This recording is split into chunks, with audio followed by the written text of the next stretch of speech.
หมดสีดำคักเลยคักแต่สีดำเลย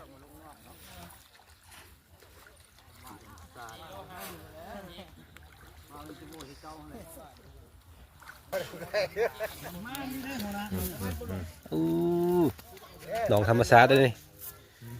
ธรรมชาติธรรมชาติลงส่งพัดแล้วปลามันสิเบิดปลาธรรมชาติได้ด้วย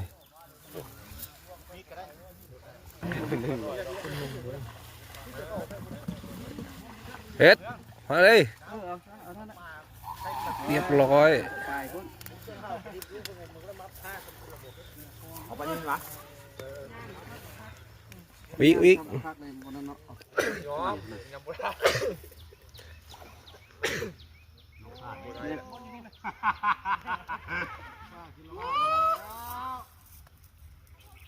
ได้ไหนที่ไหนนี่นะปลาวะเร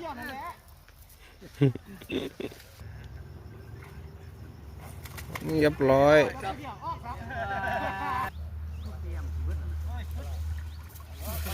เรียบร้อย